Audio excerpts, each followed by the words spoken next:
asalaamaaleykum mbokku internet IM Télé maa ngi leen di nuyu kenn ku si nekk turam ak santam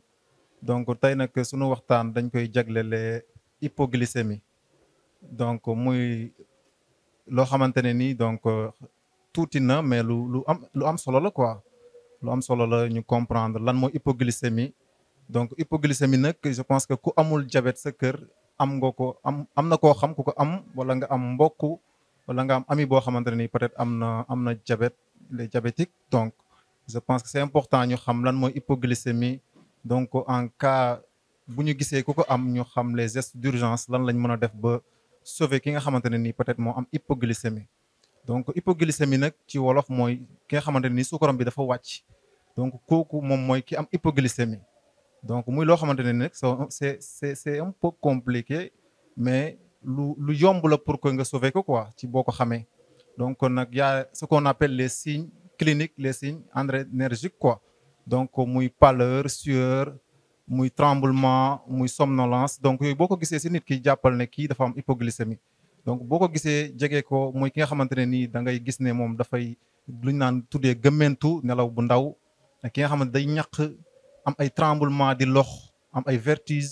jege ko nga laaj ko donc boo ko laajee moom dina la wax man kat damay miir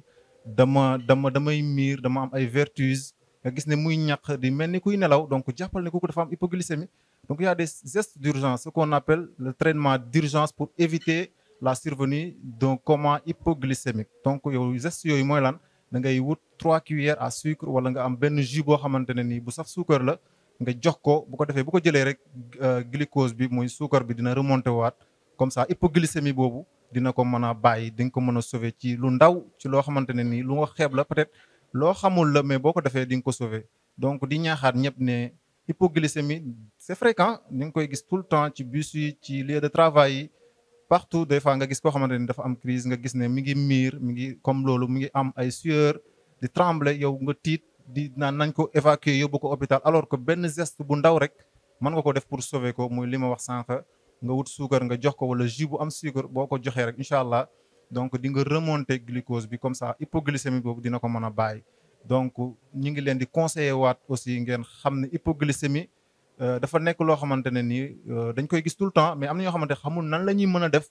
pour sauver nit ki je pense c'est simple. donc ñu bàyyi ci xel ci oto yi ci lieu de travail ci école yi université yi boo jegeek nit koo xamante ne nii dafa am hypoglycémie li ngay njëkk a def mooy jox ko suukar boo ko joxee bu ko jëlee rek suukar bi dina mën a remonter waat donc je pense tey li lañ leen andi loon suñu premier numéro mooy hypoglycémie ñu bàyyi si xel xam ne signes yooyu la donc di leen remercier ba beneen yoon incha allah ci beneen sujet incha allah je vous remercie.